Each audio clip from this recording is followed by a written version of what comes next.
Hey everybody, it's Romania Black. And on this episode of the Soapbox, we're going to talk about a series that I have had requested for a very, very long time.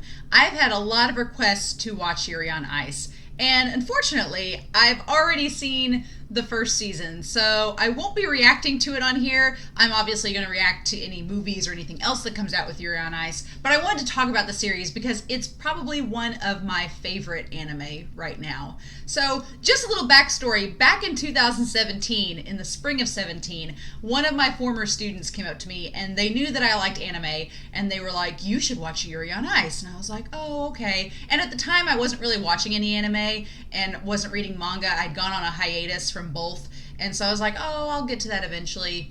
And then cut to 3 years later, it's spring of 2020, we're on quarantine, I'm in my house by myself, I've just watched all 3 seasons of Haikyuu, and season 4 is about to start, and I'm desperately trying to find something else to watch. So I finally remembered my student and them recommending Yuri on Ice, and I was like, okay, that sounds good. And then I watched it, and then I bought the Blu-ray, and then I watched it more. And I think in the last year, I've watched this series at least half a dozen times all the way through in the subs and the dub. And so I'm really excited to talk about it. This soapbox is going to be a lot of fun, but there's so much to talk about and split things up, but Yuri on Ice has become one of my comfort anime. You know, there's anime that you watch when you're sick. Like for me, if I'm sick, I'll pop on Free. Free's a great show to watch while you're sick and marathon. It's not loud. It doesn't get annoying. The plot and character development and interactions are just wholesome enough that you just sit there and you can't help but feel good. That's right, Aru. You keep teaching them boys the power of swimming in Nakama. You demisexual dolphin. And then if I'm grading papers or working on schoolwork or I need some extra motivation, I'll pop on Haikyuu. That's right, Oikawa. You show him the power of that worthless pride when they animate that part in the manga where you... And it's a great time. And so Yuri on Ice has become one of those shows that is a comfort anime. It's one of those series that I can put on, and whether I'm doing stuff or genuinely want to watch it and rewatch the episodes, it's enjoyable either way. I recently did a live stream talking about Skate the Infinity, and in that live stream I said that I felt like Skate the Infinity was a spiritual successor to Yuri on Ice. And I really think that that's true. The shows have a lot of similarities. They're both set around a sport, although neither show really adheres to the sports anime shonen trope. It is set outside of the high school in the actual adult world, which I really like. It's mainly a feel-good show, both of them are, that handles angst responsibly. It's not just angst for angst's sake, it's very tied to the characters and their development. It has a lot of LGBTQA plus subtext, which is always good. And then there are amazing dubs for both of them, especially the English dubs. And of course, neither show is long enough. We need more content for both.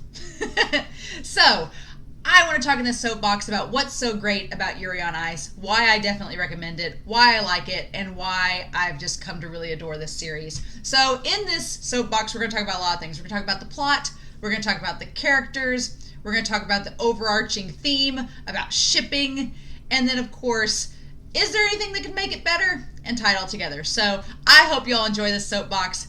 Let's get started. So the first thing that's really great about Yuri on Ice is the overall story itself. And a lot of people, I think, watching Yuri on Ice might be like, the plot, doesn't watching these same figure skating routines get a bit repetitive over time? And the answer is it's a little more complicated than you'd think, because on the surface, the first time I watched this show, I was like, oh, okay, are we going to do each figure skater is going to do these same 2 routines over and over again at different tournaments and different things? But it's kind of like any other sports anime that you watch. If you watch Haikyuu, you see them play at volleyball games over and over again. If you watch Ace of the Diamond, you're going to see them play baseball games over and over again. So the question is, what keeps it fresh and rewatchable? And for Yuri on Ice, it's that with each performance, there's an added layer of what that character has been going through and what they bring to the table. So when the series starts out, Yuri's 2 sets are kind of unrefined and a little bit raw and unpolished, and then by the time he gets to the World Cup, he gets to perform at his highest ability. So it's really actually interesting to see the performances go on in the series and see how the characters' moods and motivations affect those performances. It's also interesting because I didn't know much about figure skating going into this. And when you learn that Yuri's 23, I'm like, he's already setting to retire? Like, why is he retiring at age 23? And then you find out that, yeah, these figure skaters can seriously injure their body. And there's a whole plot point where Yurio, the other Yuri, the Russian Yuri, is not being allowed to do certain moves because his body hasn't matured enough and it could seriously affect him and injure him to where he can't perform anymore. So there's a lot of interesting developments within this figure skating competition that don't happen with other sports anime. Like with Haikyuu and other series, yeah, you expect that your players and your characters are probably going to retire in their 30s and 40s, but when someone that's 23 is about to retire from competitive figure skating in the professionals, it's interesting, right?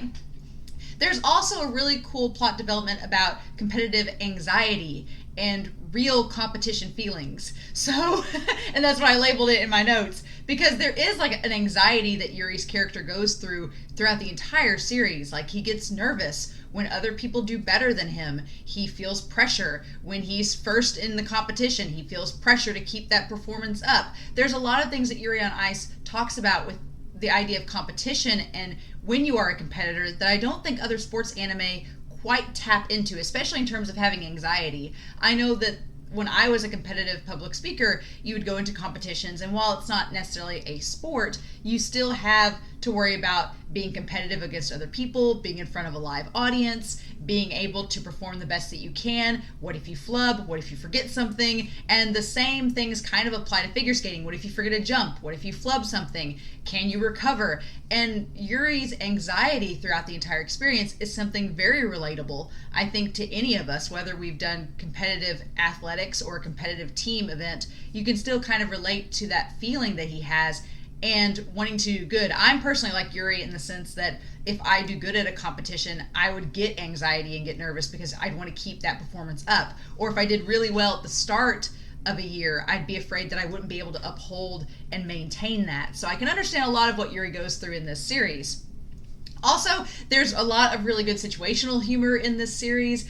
In the show itself, the situational humor of Yuri trying to deal with his family, with his friends, with Victor showing up to coach him. I mean, it's a lot of situational comedy that works very, very well in both the original Japanese and in the English dub. It's kind of a fish out of water story, but it's funny because the fish out of water is Yuri and he's in his element. So it's a very interesting look at the fish out of water story because Yuri is developing and evolving as a person within an atmosphere he's very familiar with. He's been figure skating since he was a kid, so you would think he's used to this environment, but he's now going through this metamorphosis as a skater, and it's causing him to relook at the entire event in a new lens, which is very, very intriguing when you watch the series from start to finish. Also, there's the notion that the protagonists, always win in the end. And no, there will be spoilers in this review. If you didn't know there'd be spoilers for Yuri on Ice, there's going to be spoilers. But the first major spoiler is Yuri doesn't win the gold in the end, which I like. I like that he doesn't win gold. Because one, if he had won gold, it was going to imply that he was going to quit figure skating. And he needs to keep figure skating. But two, it kind of goes against that cliche that, the main character is going to win in the end. Nah, he takes second place to Yurio. And Yurio's worked really hard, and it's kind of a nice development for Yurio's story. And then it also gives Yuri motivation to keep figure skating and keep working with Victor. And as much as I would like to have seen them get married then, I think that Yuri and Victor need to kind of develop their relationship a little bit more before we get to that. But we'll talk about that with the pairings and shipping. But in any case, I like that the protagonist doesn't get everything that he wants to by the end of the series. There's still a lot left for him to hunger after if they do another movie or a season 2. As far as the ending, that ties kind of into that. The other thing I like too is that the series ends very wide open. There's not necessarily an exact conclusion. It just sort of rounds up and wraps up the entire year of figure skating that Yuri has done with Victor as his coach. And when this series ends, Victor decides to not only coach Yuri one more year, because that's what they promised, but at the same time, Victor is going to come back and be a figure skater while coaching Yuri. So if they make a season 2, there's so much potential with that, because the series ends with Yuri running off to go train in Russia with both Victor and Yuri Plisetsky, which there's so much they could do with the characters of Yuri and Yurio, which we'll talk about them in a bit. But with those characters, there's so much comedy that you could get out of that situation. There's so much you can do with having those three together, because for the most part of the series, Victor and Yuri are together, or Victor and Yurio have plot points together, but the three of them are not really, after episodes 2 and 3, Yuri, Yurio, and Victor don't really have a lot of screen time in the same room just conversing with one another. So, without other people around. So it would be interesting if they did a season 2 to see those three characters and the dynamics that they'd have together, kind of like what we saw at the beginning of this series. But there's so many opportunities and so much potential for what they could do coming back to do an extra season and seeing all of these characters, not just our main trio, but seeing all of the characters in the series develop and change. That could be really interesting. And then, of course, with the plot, there's the concept of enemies to friends and rivals to lovers. And I think that the enemies to friends definitely goes with Yuri and Yurio, and then rivals to lovers. I mean, it's victory, but we'll talk about that more when we get to shipping. And then finally, one thing I really like about this story, and it's going to connect to the next bit, is the idea of how, in the plot, the relationships between these characters develop so naturally and organically. As the series goes on, we meet all these complex we meet all these characters who have a complex set of relationships. I will talk more about the complexity of the characters towards the end of this reaction, but in terms of the relationships that they all have, it is a bit complicated, and I like that about the series. I like that the plot allows us to meet all these characters, see them exchange dialogue and conversation in different contexts, and then go on and have various interactions that tie into the plot, but also help further and develop it. And we'll talk about the characters and expand more on that. But as a whole, the idea of how the plot handles figure skating, how it handles the idea of competition, how it handles the protagonist and their journey, and whether or not they get what they want in the end, the fact that it leaves it wide open, and that it has a very complex set of relationships between all these characters, is something that makes this series extremely enjoyable. But if I had to pick my favorite parts, I would definitely say it would be the characters and their relationships. But we can't talk about the relationships until we talk about the characters. Yuri, why didn't you invite me to the party? So there are quite a few characters in Yuri on Ice, and so I'm going to go through all of them and just kind of give you my main overview. Obviously, with our main trio of characters, Yuri, Yurio, and Victor, I'm not going to talk about the shipping or relationship elements too much because there's a whole section on that. But I do want to talk mainly about what I like about the characters, or if I dislike the characters or wanted to see more out of them. So of course we have to start with Yuri Kotsky.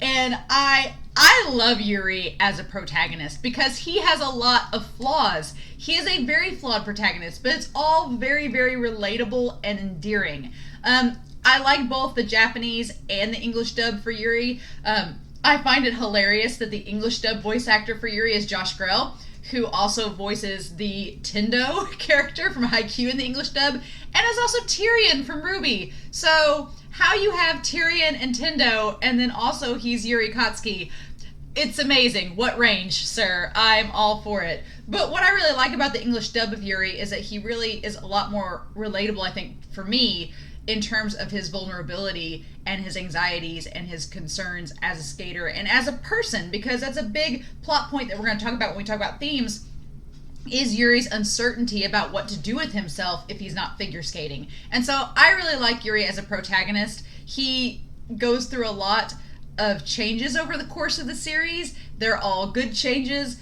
and his relationships kind of grow and develop, and it's really cool seeing him go from the start of the series where he's like, oh, I'm just a dime a dozen figure skater, to being like, I'm one of the top Japanese figure skaters. And it's like, yeah, Yuri, don't sell yourself short. Like, I just love the fact that he is so relatable and still remains optimistic despite everything that he kind of gets down about himself. Like, he finds some ways to push through, and you kind of see that optimism want to burst through despite him trying to be self-loathing and things like that. So Yuri's a great character.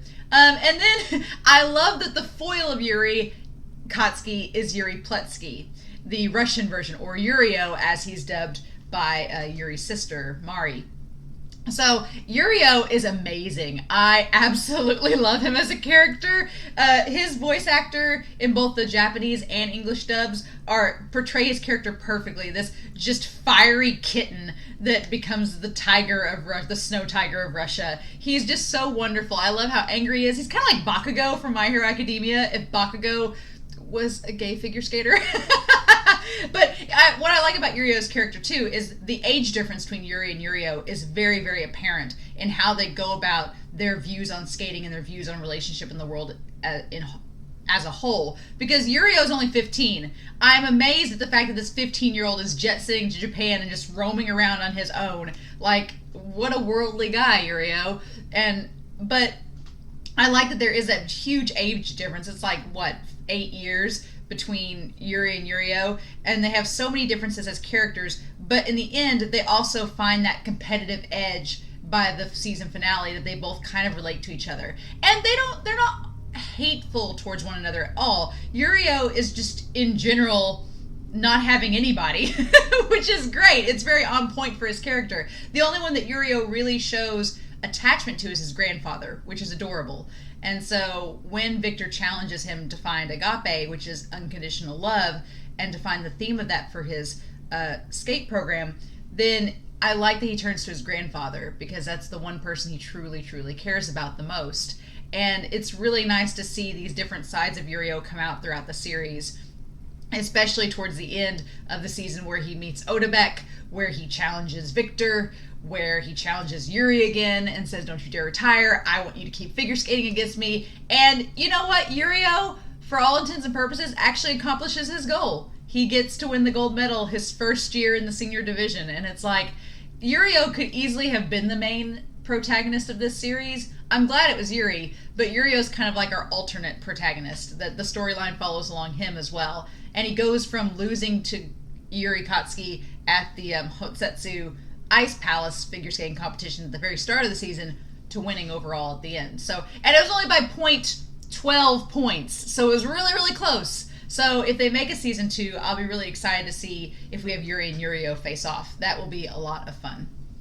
And plus, well, we'll talk about Welcome to the Madness later.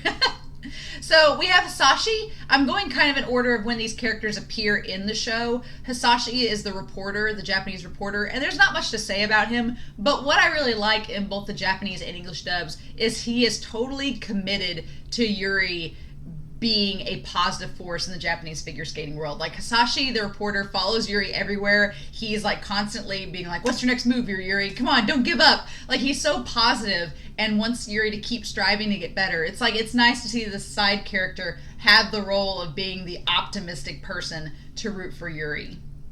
Then we have Minako, who's the ballet instructor and Yuri's friend from when they grew up together. And I like that Victor's like, oh, do you like Minako? And Yuri's like, no, not like that. But she's a really interesting character because she works like at a bar, she runs a ballet, she's really like, she's not necessarily sarcastic, but she's just there to oogle the skaters and just give Yuri a hard time.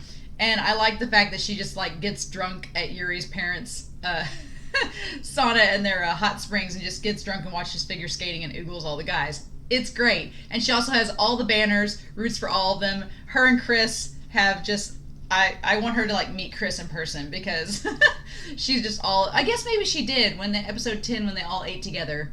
I guess maybe she did meet Chris then. So I love that she's so supportive of Yuri and of just all the figure skaters in general. She's like the ultimate fangirl, and it's wonderful.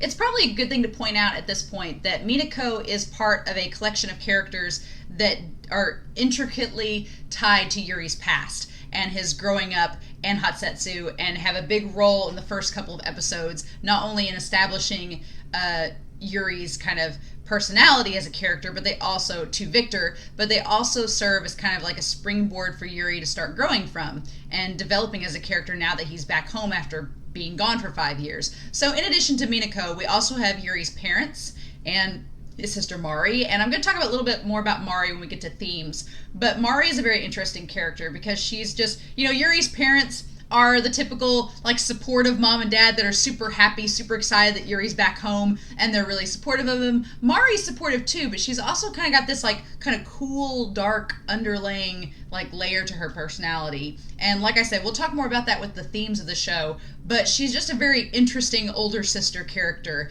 for Yuri to have, which is, especially since her personality kind of seems opposite of Yuri's when you watch the show. So, in addition to Minako, Yuri's parents, and sister Mari, we also have Yuri's childhood friend Yuko. And I really like Yuko. She's super sweet. It's kind of a misdirect at the start of the series because when you first meet Yuko, Yuri comments on how pretty she is and how much she always wanted to skate to impress her. And for a second, you're like, is this going to be about Yuri trying to impress her and like win over her heart? No, that is instantly thrown out the window when you see that she's married Takashi Nishigori, who is the guy that kind of like bullied Yuri when they were kids, but then they slowly grow up and he becomes an adult and matures and kind of bullies Yuri now, but it's more like in a playful way. It's not really mean-spirited. And it's interesting when you see Yuko and Takashi and then Yuri together as children, because it almost has like that kind of like James and Lily Potter vibe where Yuko's like, don't make fun of him, leave him alone. And in every scene, Takashi's there, he's beside Yuko, but Yuko's like hanging out and chatting with Yuri. And it's very much a friend zone situation where Yuri and Yuko kind of have that super best friend banter, and Takashi's kind of in the background, but he's always there. And so it makes sense that she ends up marrying him after Yuri goes off to be a professional figure skater. And Nishigori, Takashi, he seems like he's matured and developed into a good character. It kind of reminded me of the fox in Zootopia that Hops talks to after they've grown up, and she realizes that he's not like a jerk like he was when he was a kid, and he's kind of like, hey, I realized I was a jerk and I'm not now, and Judy Hopps is like, no, it's fine. It kind of reminded me of that Takashi's like, yeah, I made fun of you when we were kids and I bullied you and that was probably not a good thing, but you're always welcome here now, and you know, your family, and he's a lot nicer as an adult, and I kind of appreciate that they took this kind of bully kid stereotype and then showed him grow up and be a decent human being. So there's that. And then there is the whole impetus of the series, the whole crux of the conflict starters of this entire season, and that is Axel, Lutz, and Loop, the triplets. And I not only find their names hilarious, Axel, Lutz, and Loop, because they're skating moves, but the fact that they pretty much just look like their dad. Their dad with their mom's hair. It's like, man, Yuko's really pretty, but these triplets, they all seem to take after their dad. Maybe not. But yeah, they're the ones responsible for videotaping Yuri's imitation of Victor's skating and putting it on the internet. It becomes viral, and Victor takes, which we find out later, Victor already had the seeds of initiation to becoming Yuri's coach already planted, but we don't get that till later. And then he basically, at that point, that was the final nail in the coffin to decide, okay, I'm going to Japan to become Yuri's coach. So without our triplets, we may not have had this show. So I can't fault them too much. They're pretty hilarious. I love that they are fangirls. They're groupies. They support Yuri. They basically also support all the other figure skaters. It's wonderful. So I also want to point out before moving on that Yuko and Yurio's relationship, if you go back and rewatch this series, I love that Yuko is so supportive of Yurio. Like, she's the one that chases out after him after he leaves the Hot Satsu, the Ice Palace skating competition. She's like, no, don't give up. She, like, gushes blood, like, looking at him in the costume. She's so supportive. And of all the characters in the show, with the exception of his grandfather and Odabek, Yuko is really the only other character that Yurio is never really unpleasant around, that he's really nice to. Like, he's like, why are you gushing fluids? And like, just, you know, what's wrong with you? And is everything okay? Like, he actually is receptive of her. And I find that very, very interesting, that he like realizes she's just a nice person, and he's like, okay, you don't mean any harm and you don't annoy me, so I guess I'll get along with you. So that's always really nice, right? So that's mainly our Japanese characters that we see. The only exception to that is Minami, but I'll talk about him in a minute. I'm going in order that they appear. So then we go back to Russia and talk about Yakov and Lilia. Hilarious. Yakov, the scene where Victor is leaving and he's like, Das Vidanya. And he's like, Yakov's like, you never listen to what I say. Why is this any different? I love Yakov. He is the stereotypical coach that is Victor's former coach and Yurio's coach, and he ends up becoming Yuri's coach for one episode. But he's very the stereotypical hard, badass coach that's like, I'm going to whip you into shape. And then it turns out he's not really. He's just kind of, he talks gruff, and he is kind of gruff, but the real badass coach is Lilia, the Russian ballet prima donna, who basically is in charge of Yurio's training, and is Yakov's ex-wife. And I like to think that by the end of the series, Yakov and Lilia get back together. I like to think that they get back together because of everything that's happened over the course of the season. She's great. The dub of her is wonderful, and she's just so hardcore and strict, and which is exactly what Yurio needs because he's a punk. So it's very, very enjoyable watching those two interact with our Russian skaters throughout the series. And speaking of our Russian skaters, Mila and Georgie, and then Georgie's ex-girlfriend Anya. Oh my goodness. I love Mila, first of all. I'm going to say that I love all these characters, with the exception of one. There's one character I don't like in this series. But Mila is wonderful. I love that she's kind of like a big sister to Yurio. She just pokes fun at him, and she's like, oh, what are you doing? And Yurio's like, get off me, you hag. I love that he calls her a hag, and he says he can't stand her, but they have a very sibling-like relationship. And I really enjoy that her and there's another Russian skater, when they're watching the competitions, they kind of all poke fun at each other, and it's just playful banter back and forth. It's great. And then Georgie Popovich. Oh my gosh. Having watched both the English dub and the Japanese sub, when I watched the English dub of this show first and foremost. I watched the dub first. And I thought Georgie was hilarious when Mila makes fun of him for his makeup. And she's like, his makeup is so ridiculous. And when he's imitating Anya and he's like, you'll come back to me. Ah! I was like, okay, English dub, are you having fun with this?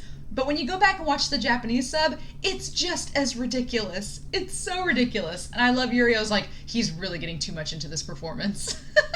Georgie is just so emotional, but it's hilarious because in both versions he has this deep, powerful voice. And he's like, there's no such thing as true love. He's just really great. I like Georgie, too. And then Anya is his ex-girlfriend, who's a female figure skater.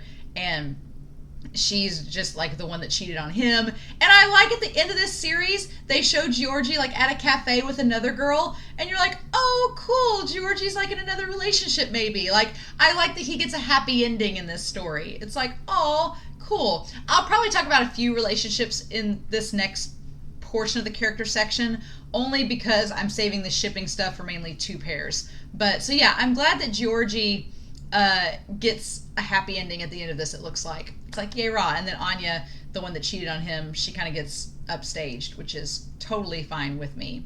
Then we get to the fellow figure skaters that are Yuri and Yurio's competitors. And we have Minami from Japan, and Minami is played in the Japanese original voice cast by the same voice actor as Shoyo Hinata from Haikyuu, which is wonderful. I love it. But Minami is such a darling. He's this young figure skater that's up and coming. Like, the triplets all love him. They think he's cool. He's very relatable to, like, the younger audience members in the series, the younger citizens watching. But Minami, his biggest strength is how supportive he is of the other figure skaters. Like, Minami is not only Yuri's biggest fan, but he's everybody's biggest fan, while also being a competent figure skater himself. And I like the lesson that Minami teaches early on in the series is that, Yuri, you have to have some faith and belief in yourself. Like, other people believe in you and think you're good. And that line he says, he's like, if you don't believe in yourself, then you're just making people that believe in you like me look like fools. And it's like, yeah, that's totally true. Like, if you don't think that you yourself is good, what does that say about the people that believe in you? So I like that Minami teaches him that early on. And later when we transition, you're going to see my favorite moment with Minami. I had to include it in the transition cards. It was just too good. But I like that he's this up and coming figure skater in Japan and has the potential to be really good down the road. So if we get a season 2, it would be really nice to see him in the series more, because Minami is a lot of fun. And at the end of the series, he's like him and the triplets are like Yuri's cheerleaders. It's great. It's wonderful. Peachy, oh my gosh, half these figure skaters are just cinnamon rolls, and Peachy may be the king cinnamon roll of them all. Peachy is Yuri's former competitor when they were in Detroit training. Peachy is from Thailand. They make a big mention that he's like bringing figure skating into prominence in Southeast Asia, and he's just such a warm, sunny character, and he's so friendly, and he's definitely, by far, the biggest Yuri Victor shipper of the entire cast. Like, he's he's the one that congratulates them on their supposed marriage, which wasn't a marriage, but he congratulates them. He's so supportive. He's kind to Yuri. You can tell in the series early on that Yuri has a very negative connotation towards Detroit when he was in the U.S. training because he was failing and not doing well. But anytime he mentions Peach-Eat, he has just like a positive reaction. Like Peach-Eat was the one good thing about him being there that kind of grounded him. And I really like that. Their friendship, Yuri and Peach-Eat's friendship, is really, really cool throughout the series. And I love that Peach-Eat's always where the action is. He always has his phone. He's always taking selfies. The part where they go to Barcelona, he's taking the drunk photo, or they're in China, I guess, and they're taking the drunk selfies. And he gets the selfie of Yuri and Victor together and puts it on the internet, and Yuri's freaking out. Like, that's absolutely wonderful. And so, again, I hope we get all these characters, with the exception of one, but we'll probably get them anyway.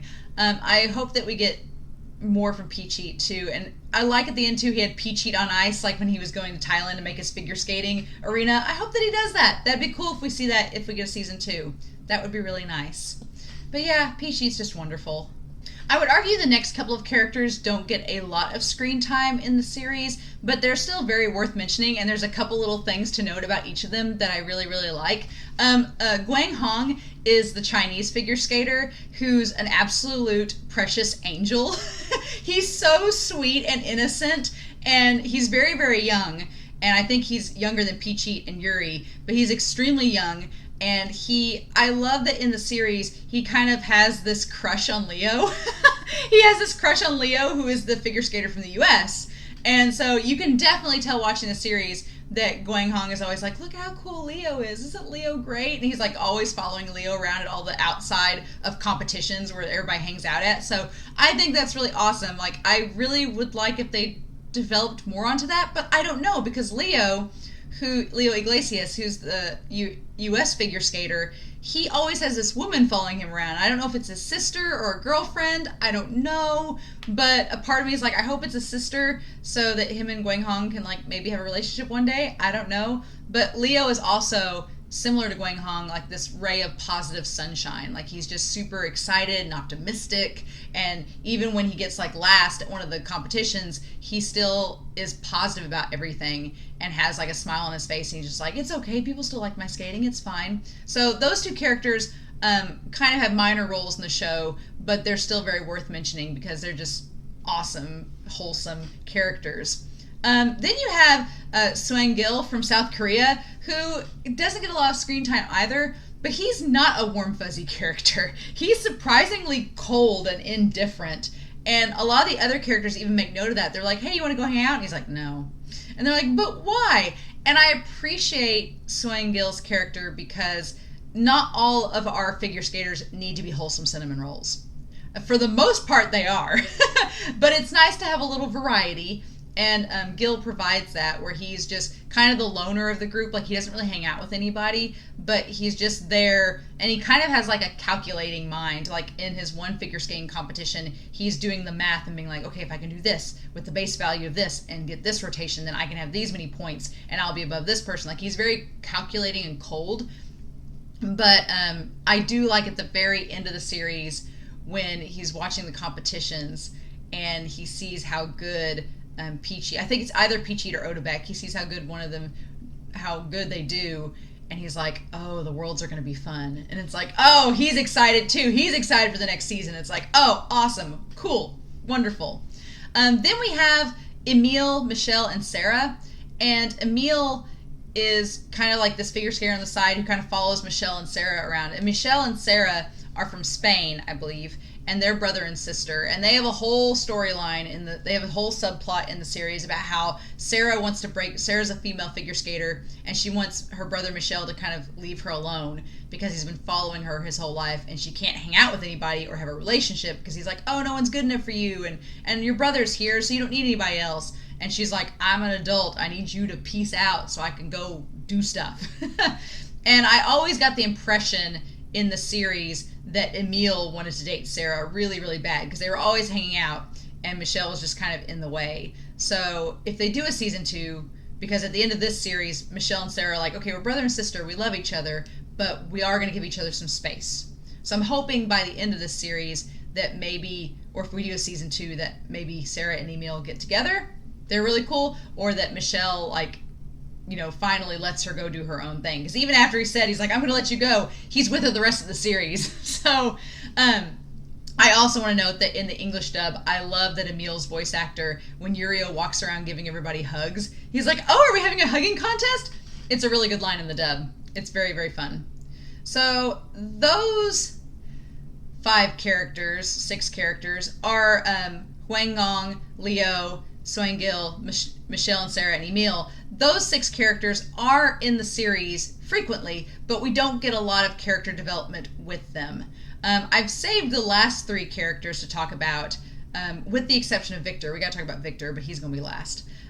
Saving Victor for last because it's going to tie into the next big point to talk about in this video.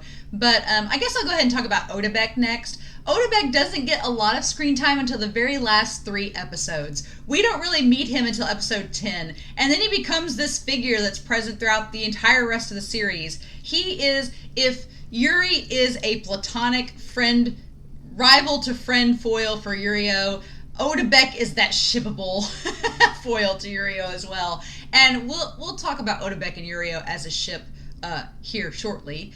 But I do want to point out Odebek's character and that he's very indifferent. Yurio is kind of thrown off by the fact that Odebek's just very blunt and to the point, and Yurio's like, oh, okay.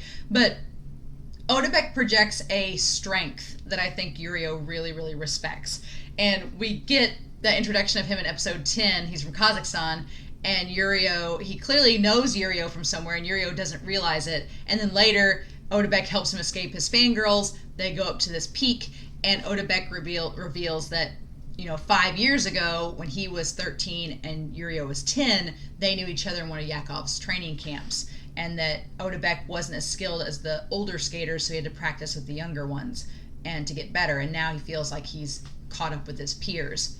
And so I really like that he offers to be Yurio's friend, and Yurio's like, nobody's ever offered to be my friend before. And so it kind of throws him off, but he's totally on board with it. And I love the friendship that develops between them, and it's a very healthy competitive friendship where they spurn each other on, and they're like, good luck to you, do your best. And it's very healthy in terms of competition, and you can tell that they just have a connection with one another, and it's almost unspoken. They just can look at each other across the room and know. And I love that Yurio pokes fun at Yuri when Odebek does really well in his free skate or in his program, because he's like, oh, look, someone else has a better score than the piggy, and Yuri's like, ah. So we'll talk more about Odebek and Yurio together as a ship here soon. But I do like Odebek's character and how stoic he is. He has a very Ushijima Sosuke vibe to him from Haikyuu or Free, which I really appreciate. And it's a nice balance to Yurio's just feisty cat energy. But that leaves us with not only Victor, but the other 2 characters that I think are pretty polarizing in the fandom, depending on, one, if you watch the dub or the regular Japanese, but also because of how their characters are. And that is Chris and JJ. So I want to start talking about Chris, because I really like Chris's character. I know some people don't like Chris. I like Chris's character. And here's where the unpopular opinion comes in, y'all. And y'all are going to look at me and probably roll your eyes or stare at me like I have 3 heads. But here's the thing. With Chris and JJ, there is the Japanese voice actor and the English dub voice actor. And I have opposite opinions on both of them. With Chris, I kind of prefer the English dub voice actor. And I know a lot of people are going to look at me like I'm weird, because I've heard so many people say, oh, the cringe voice acting is cringy. The Chris voice actor is cringy. It doesn't sound like the Netherlands at all. Granted, I am not from the Netherlands. I don't know how people from the Netherlands accent goes, so you are probably correct.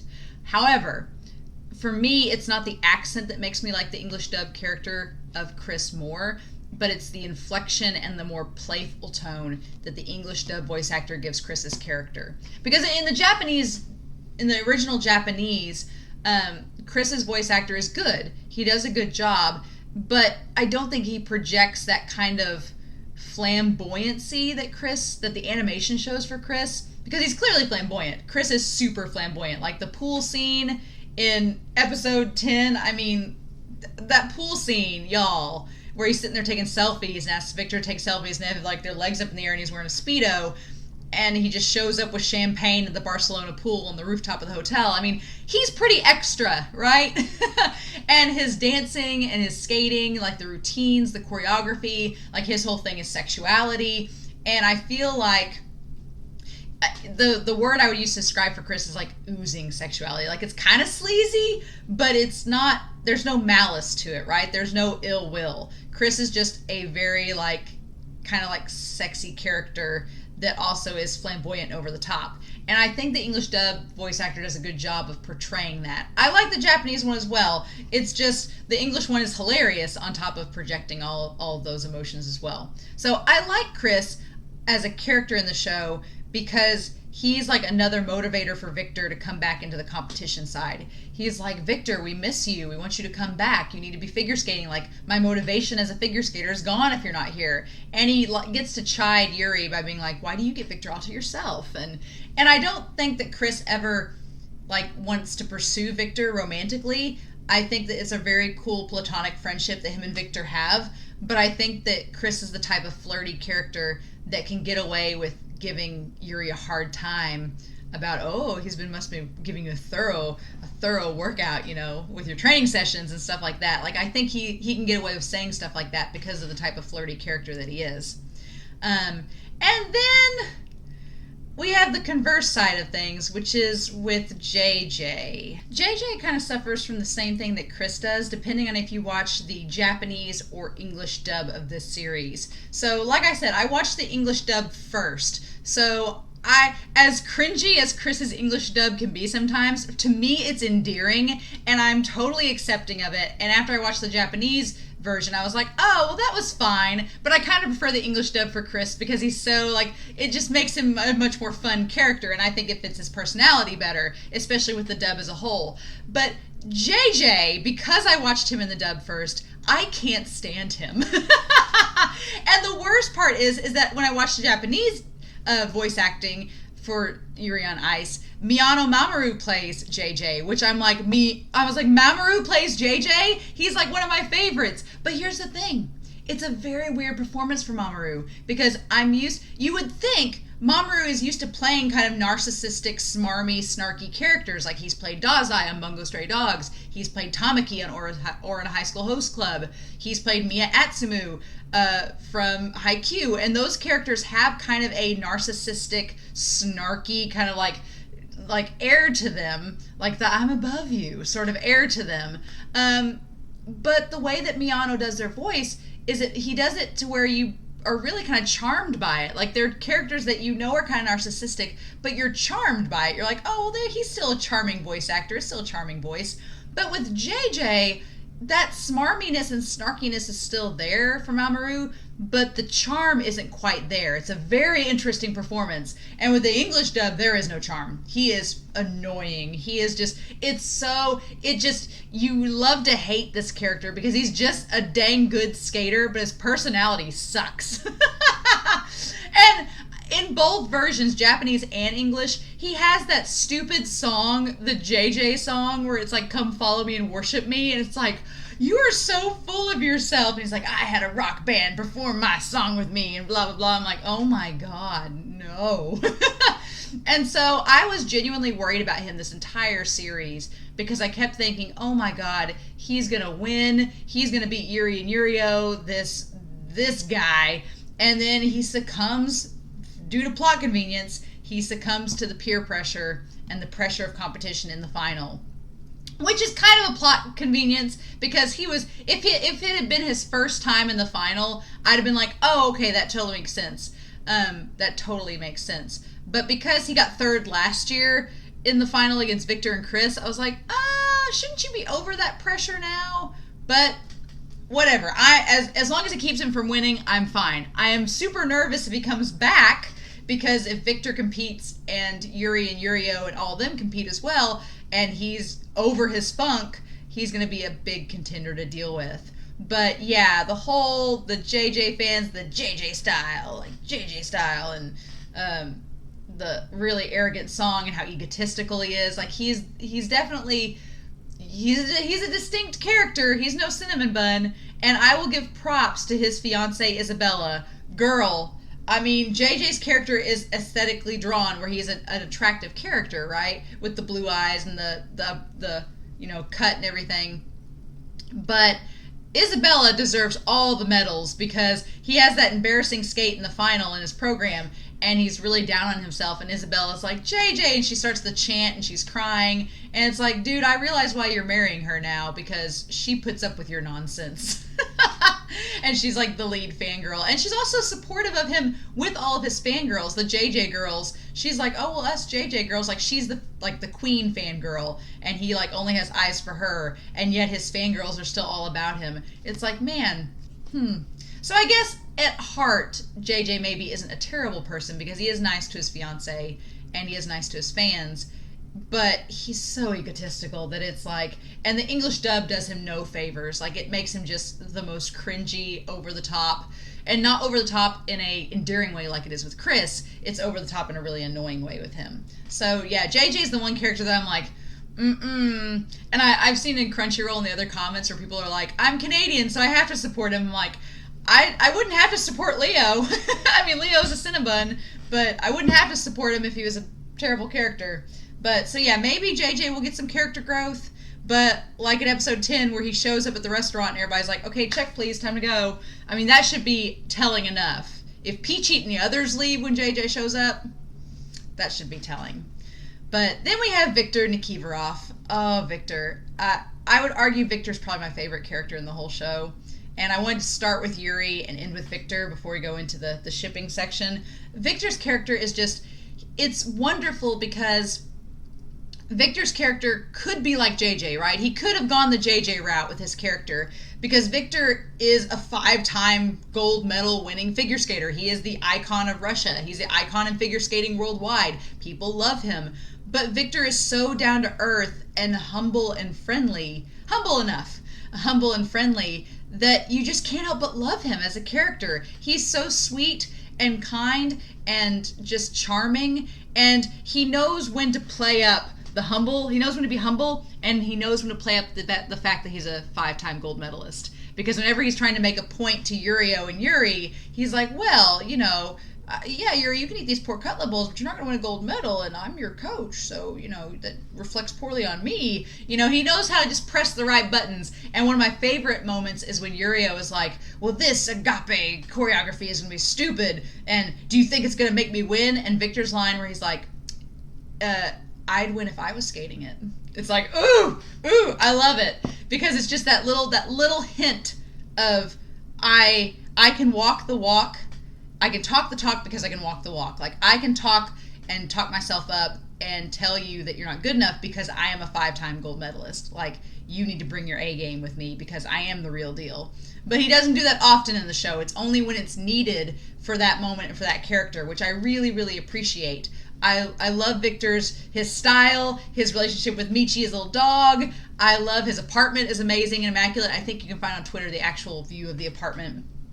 But his relationship specifically with, Victor has 3 friends over the course of the show. The other characters Yakov's his coach, so of course he interacts with him, and he interacts with Yuri's friends to get to know them better. But really, Victor has 3 main friends. He has Yuri, obviously, that he's in a relationship with. He has Yurio, who is kind of his protege, and then he has Chris. Like, I loved in episode 10 that you see that him and Chris are 2 of the older skaters in the division, and so they've been friends for a long time, and you can see that relationship between them. And so I really like that we get that with Victor in the last couple of episodes, and Victor's whole struggle of whether to stay a coach or go back to competition. It's like his whole struggle has been to like reinvent himself. Him and Yuri both reinventing themselves, and we'll talk about that in the themes, but reinventing themselves, and Victor's struggle to figure out like what inspires him. Does he want to keep skating? Does he want to just become a coach? And then by the end of it, deciding that, no, I'm going to do both because I'm Victor Nikiforov and I can pull it off. And it makes me so excited for Ice Adolescence. It makes me so excited to see a season 2. If Ice Adolescence is just a flashback prequel movie about Victor's past, I'm all for it. Maybe we'll find out who his first love was.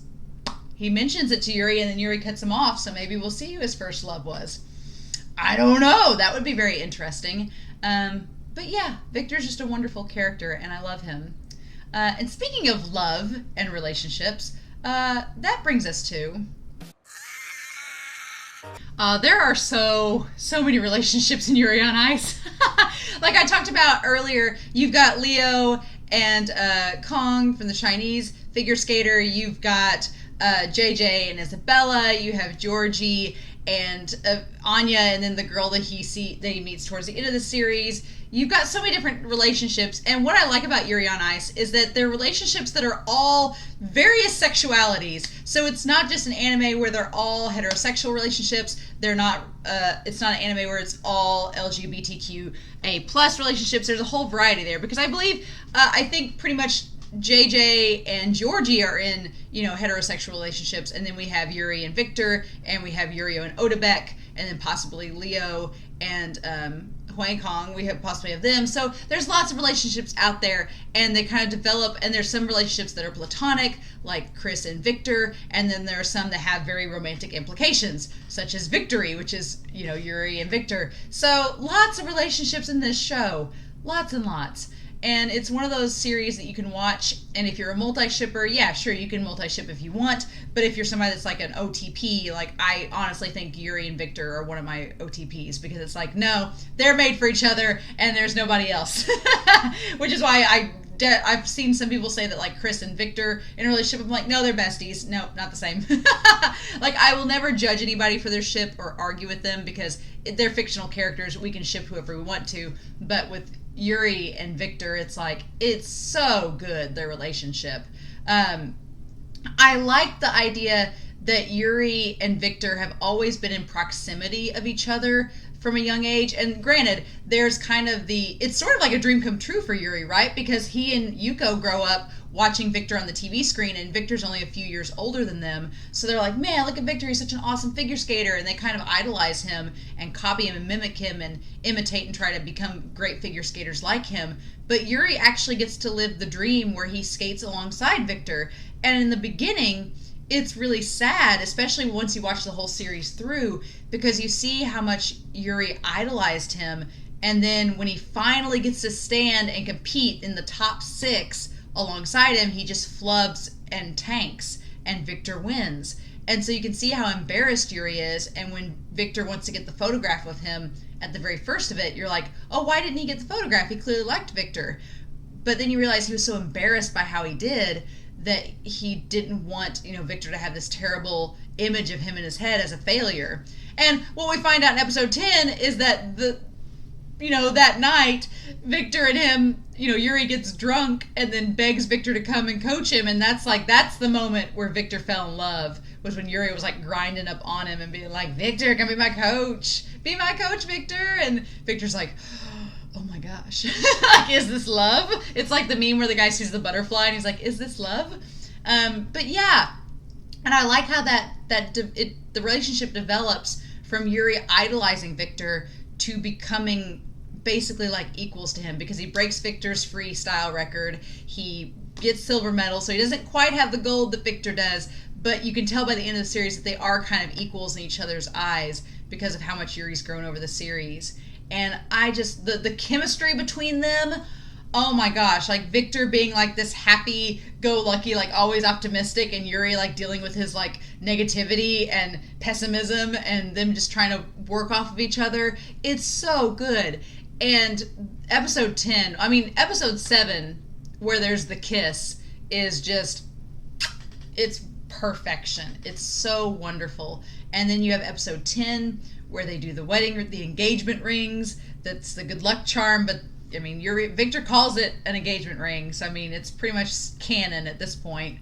At that, I consider episode 10 canon that they're in a relationship, because if you get engagement rings, come on. And I like that over the course of their relationship, because there has to be a crux, there has to be some kind of tension there.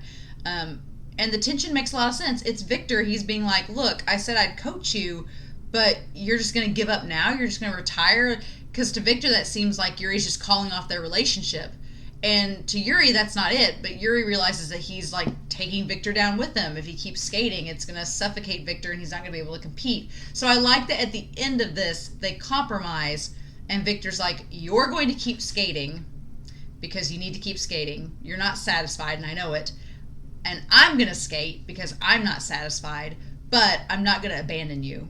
We're going to do this together. I'm still going to be your coach. We're going to make it work, but I'm going to work with you while competing as well. And we're going to drive ourselves to compete, because it's like at the end of that performance, Yuri's like, I want to get better because I want to skate with Victor. And I know we get that exhibition skate at the end in the credits, but it's like, that's not good enough. I'm like, no, that's why we need season 2, because I want to see them skate against each other and with each other. That would just be amazing. If they had to do a whole thing where they did couple skating, I'd be all for it. Sure. But yeah, I love their chemistry. And it's funny because both Yuri and Yurio, and we'll talk about Yurio here in a minute, but both Yuri and Yurio equally have to embrace Eros versus Agape, because it's the whole what we do on the ice is love, right? And so for Yuri already had that unconditional love of skating in his heart. Like, he has had this unconditional love of skating, and for Victor from the start of the series, it was just that sexual love, like opening up and becoming intimate, with someone in that nature, that he wasn't quite there on. Whereas with Yurio has had that like fiery, sexy energy. Even for a 15-year-old, he's just got that like vibrant fire, passion, but he didn't have the unconditional love down of realizing, okay, why are you skating? You want to win, but what comes after winning, right? Why do you skate? And the best thing is that by the end of the series, Yuri gets to that realization of his feelings of Victor and cements it and being like, I want to skate with him and I want to keep on skating because I love skating, but I also love Victor, so I want those two things to I don't want to give up one of those things. And Yurio kind of comes to the same conclusion. He's like, I am passionate about skating, I know what I want, but now I also want to face Yuri and face Victor and skate against them as well. I want to keep that competition going. So it's really, really interesting. Also, in addition to the Ero and Agape part, that whole nature was Yurio finding his relationship with his grandfather. I love Yuri discovering his feminine side and changing the meaning of the choreography to where it's not a playboy, but it's a playgirl, and Yuri saying, no, this suits me better. And it's like, it's so good. It's such a cool look in that episode. It's episode 3. And then the idea of androgyny, and both Yuri and Yurio picking more androgynous outfits that can play either gender, play either sex, that's gender fluid. It's wonderful. But yeah, and the metaphor of the pork cutlet bowl, the one thing Victor truly loves. But in the end, it's not a pork cutlet bowl, it's Yuri. And I just like that their personalities, Yuri and Victor's personalities, are very, very different, but they mesh together very well. They're like opposites attract. But then you find out they do have some similarities, and so it kind of cements the relationship and how much of a foundation and sustainability it has. So, yeah, that's Victory. I love it, but I also love Odebek and Yurio. They're my other ship that I would talk about that is so, so good. And it comes in late in the series. Like, I feel like Victory's been from episode 1, from start to finish, there's been Victor and Yuri. But it wasn't until episode 10 that the fandom really got Odebek and Yurio together. And it was kind of like at the last minute, like, oh, and they're 3 years apart, similar to Yuri and Victor. I think they're only 3 or 4 years apart. But Odebek and Yuri, again, opposites attract, but there's some similarities there. It's like an asterisk. It's like opposites attract, but there are some similarities. Odebek viewing Yurio having the soldier eyes. And I love Yurio's reaction to that, because I think it's the first time that Yurio has had someone view him in like a powerful masculine way. Because even in the episode, the narrator, who's Victor, calls him the fairy of Russia. And Yurio is constantly, Lilia makes the comparison of Yurio's body not changing yet, that it's still very feminine, and you're going to be the prima ballerina, and you need to utilize that femininity that you still have, that androgyny, and use it to your advantage on the ice. And Yurio makes the comment that my body's about to change. I'm going to become, probably more masculine in just my build, and so I need to take advantage of it. And I think Odebek's the first person that really out loud acknowledges that he has a powerful masculine, and there's powerful feminine sides too, don't get me wrong, but Yurio's never had that comparison that Odebek makes to him. And I think that sticks out in his mind. He's like, a soldier? Oh. And Odebek's like, no, you're just powerful. Like, no matter how you skate, whether it's masculine or feminine, you're just powerful. And Yurio's like, oh, okay. And Odebek is, he's not wishy-washy like Yuri can be. He's not, poking fun or trying to troll him like Victor does. He's very straightforward and honest, and I think Yurio appreciates that. And Odebek seems very fascinated with Yurio and just kind of like his whole image and power and passion. And it's just a really cool ship because it's just so straightforward. It's like, nope, these guys like each other. There's all there is to it. It's the total opposite of Yuri and Victor. Yuri and Victor is a complex, multi-layered relationship that has all these different things happening, whereas with Odebek and Yurio, it's like, you like me? Yes. I like you? Yes. Okay, we're good? Awesome. And that's all we need. I love it. And then, if you haven't watched Into the Madness, why are you still on this video? Pause it, open up a new tab, and go look it up. It was included on the DVD and the Blu-ray. There was a manga included, I believe, on the Japanese release of the Blu-ray. And the idea is that there's an exhibition skate at the end of the Grand Prix finals, and Yuri's exhibition skate is the one that we see in the end credits, where him and Victor skate together, and they're doing the song from last year for Victor, the Stand By Me or Stand Close to Me. And it's very sweet and beautiful and very agape. It's very agape. Yuri finally gets to do his agape performance. And Yurio in the manga gets very frustrated because he's like, I don't want to skate, blah, blah, blah. And so he goes off with Odebek, and they're going to go to a nightclub, but Odebek tells him he can't come because he's not old enough. He's not old enough to get in. Well, Yurio sneaks in anyway and sees that Odebek is a DJ and he's playing this song, and he really likes this song. And so he convinces Odebek, he's like, will you help me with my exhibition skate? And by help, I mean, will you stand there looking sexy and bite a glove off my hand and pretend to shoot me? And it's amazing. The animation, the lighting for that whole sequence is gorgeous. Yuri getting to show off. It's like if Yurio does arrows, this is it.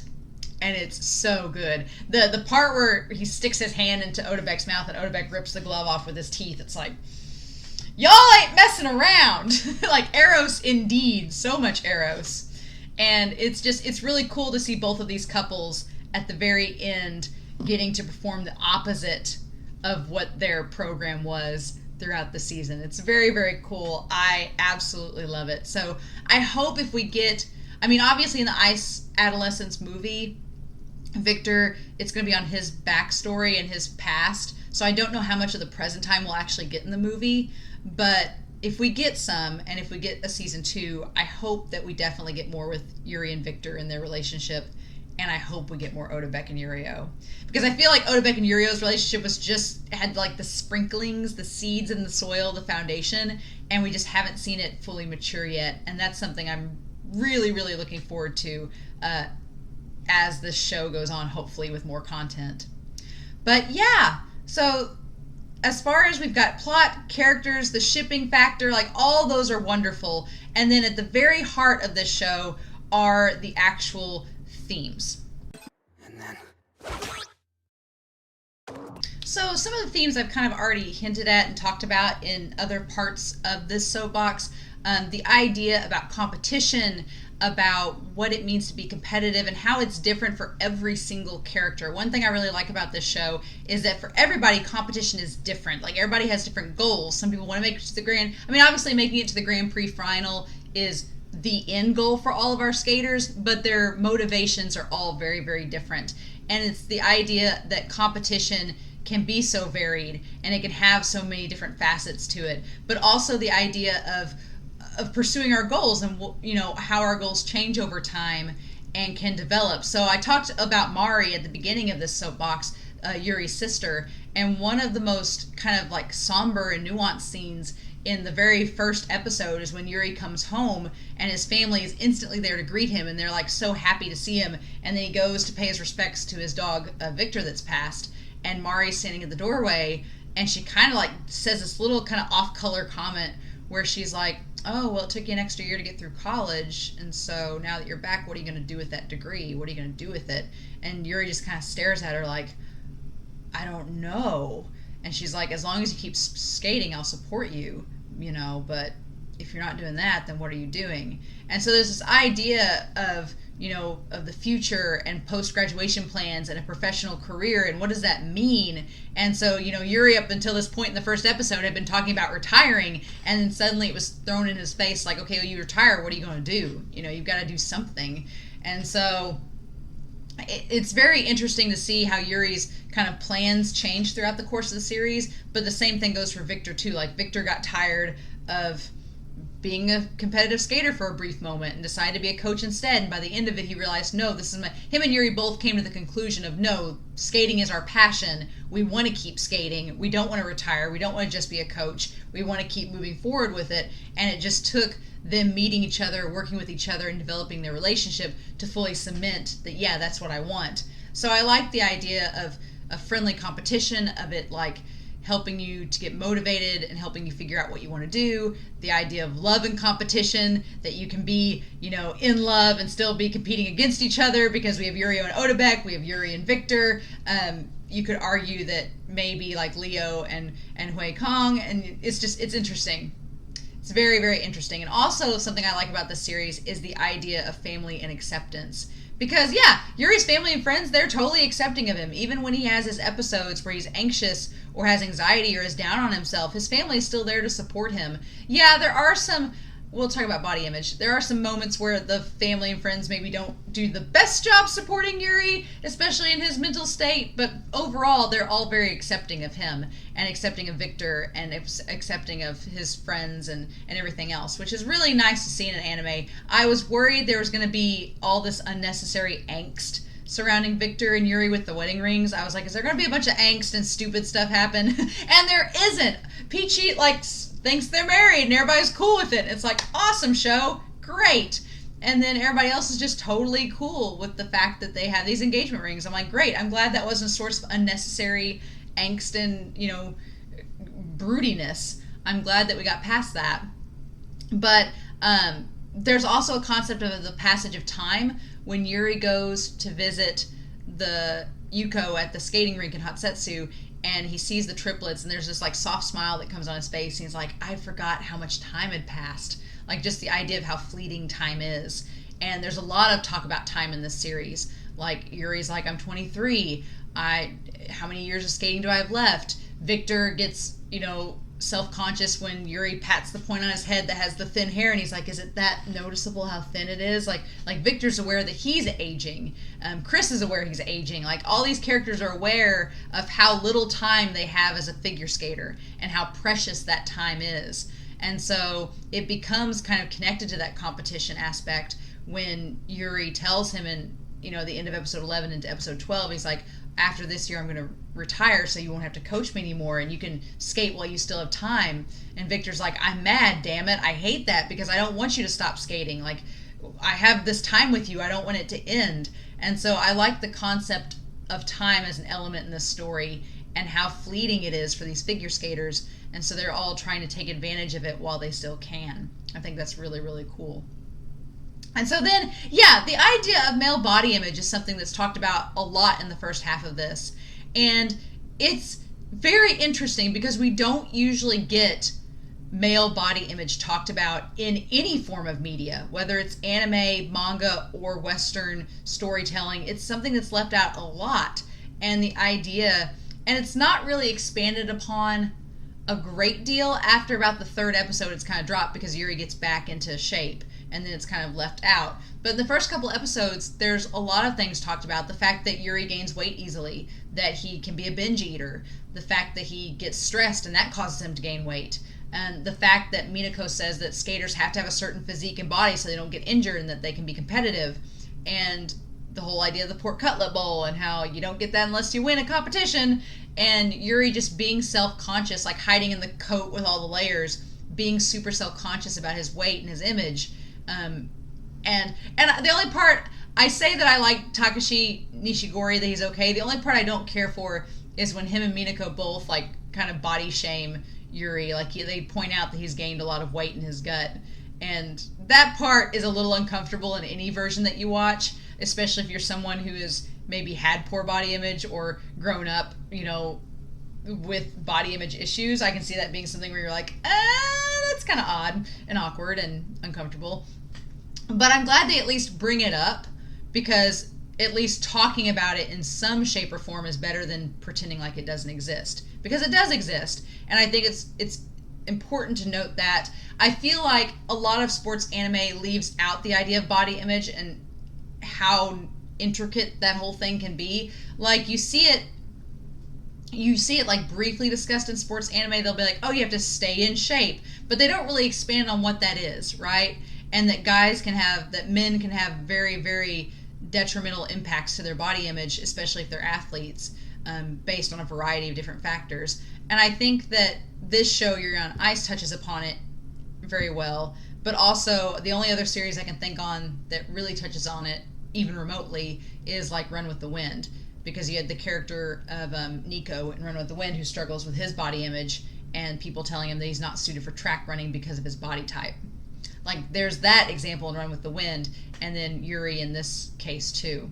And Yurio calls him a pig the whole time, which I think that's the term pig is not only for pork cutlet bowls and because he had to lose weight, but I think it's also just because he's like uncultured swine, you know, that sort of thing. It's literal and figurative to Yurio and how he views Yuri.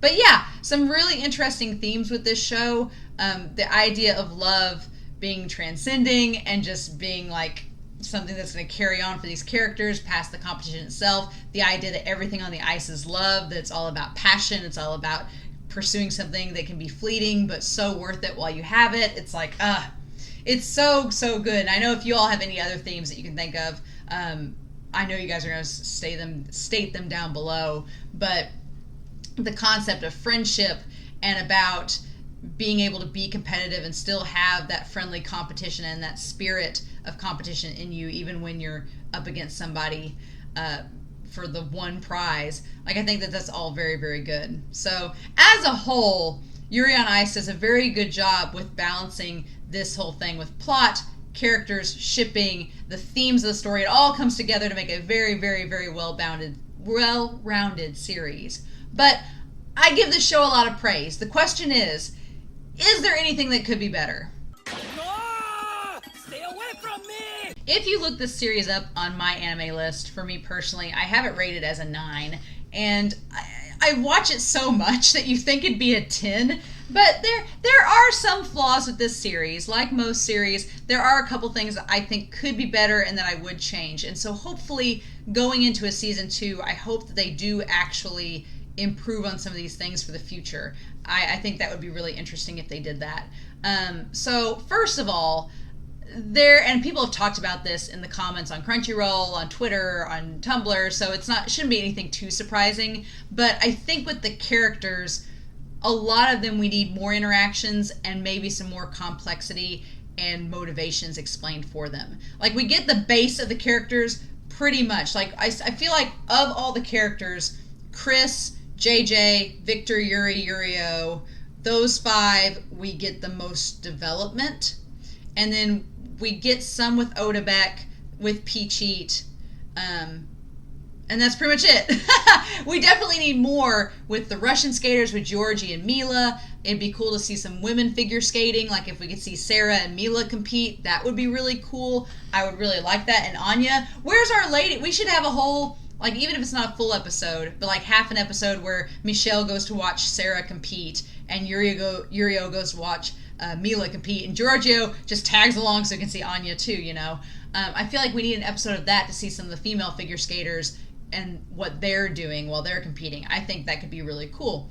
And so I figure if I could change something, I would have gave more complexity to the characters in that regard and have more interactions, because they do interact a lot, but I have more longer interactions, because it seems like it's just wherever Yuri and Victor are, if they see somebody, it's like, oh, hey, Peachit, hey, Georgie, hey, you. And we don't fully get to see them interact with those characters. Like, Victor really doesn't interact with anybody in the series except Chris, Yuri, and Yurio. Like, those are the only ones he really interacts with. Like, he doesn't really interact with JJ or any of the other competitors, which is funny because JJ is like, I've got to beat you. And it's like, you don't even know Victor. So I would like to see more interactions between the characters. Obviously, Victor needs to skate. we get so many teases of Victor skating in this series. So many teases. We get to see like little glimpses of him in the opening at the very beginning. We get to see him when he's doing the choreography. We get to see him in the exhibition skate. And that's really all the skating we get out of Victor. We don't get a lot. And so that's why I really got excited with the Ice Adolescence trailer, because I was like, oh, we're going to get to see Victor skate and get to actually see him perform. Because other than the flashback where he has the suit and the hair up in the ponytail when he meets Chris, other than that and the 3 instances we see for like 12 seconds total, we don't get a lot of Victor skating. And even if it's short-haired Victor, it doesn't have to be long-haired Victor. Even if it was current Victor, I want to see more of him skating and his style. And he's a 5-time gold medalist, y'all. I want to see why. I want to see the proof in the pudding is basically what I want to get at with Victor's character. And then, honestly, if I had to pick something I would like more of, it's Yuri and Yurio's interactions. It's not a complaint about the show at all. Not at all. The interactions we get of Yuri and Yurio are really good, especially in the first couple of episodes where they're both like antagonistic towards one another. It's mainly Yurio being antagonistic towards Yuri. Yuri's trying to be nice. But then back after Victor goes to take care of Michi, and Yurio gets the pork cutlet bowl pierogies and gives it to him and gives it to Yuri, and Yuri's like, oh, what is this? And not pierogies. Piroshki. I had to look it up. I was like, it's not pierogies, it's piroshki. Even when he gives him the pork cutlet bowl piroshki, like that whole interaction, and that's kind of how I prefaced the theme section with that interaction with Yuri and Yurio. That was so good. And now by the end of the series, we know that Yuri and Yurio are spurning each other on in competition, so I want to see more of that. I want to see them kind of come together and have more interactions, and that the ending of the season had me excited because it showed Victor with Yurio and Yuri. So I was like, if we get a season 2 and we see all 3 of them training together, that could be really interesting. But honestly, aside from having more complexity and interactions between all the characters, besides letting Victor skate more, and besides having more interactions between Yuri and Yurio, I don't have any complaints about the series. It's, you know what you're getting after the first episode, you know what you're coming into with the series. It can be over the top, it can be flamboyant, it can be ridiculous, but it's also wholesome and beautiful and wonderful. And if that opening theme song doesn't get stuck in your head all day, then you have no soul, because it's Born to Make History. History Maker is just such a good OP, and it's so good. And the ED, the Only Live Once, oh, it's so awesome. Like, I love that the Blu-ray I have, it just loops the OP over and over again. And the ED, I never skip through the ED and the OP with this series. I do with some shows, but with this one, I'll never skip the OP and ED. It's just too iconic and wonderful. But yeah, those would pretty much be the only things I would change or add. Maybe less JJ. Maybe less JJ. This is exactly what I needed. So yeah, I've just rambled for an hour about Yuri on Ice. I hope you all enjoyed my ramblings, but this series is just so good from start to finish.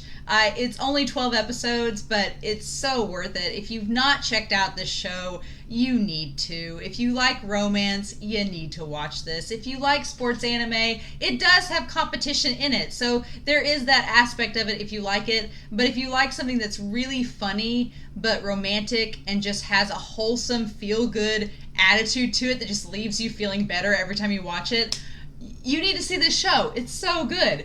And even though I felt like I've been giving spoilers in this section, it's still worth it to watch it. Like, I didn't spoil everything that happens. So definitely give it a watch if you have not already. As I've said in the trailer reaction, when Adolescence on Ice comes out with English subs, I'm so reacting to it. Like, I can't express to you how excited I am. And if they do a season 2, it's on. like there's no way I could not, because Victor and Yuri, definitely a one true pairing for me. The whole show as a whole. If you've not watched the English dub, do it. I know that people give it a hard time because they say that the Russian accents are ridiculous. No, they're endearing and wonderful, and they fit them perfectly, and I will defend it to the ends of the earth.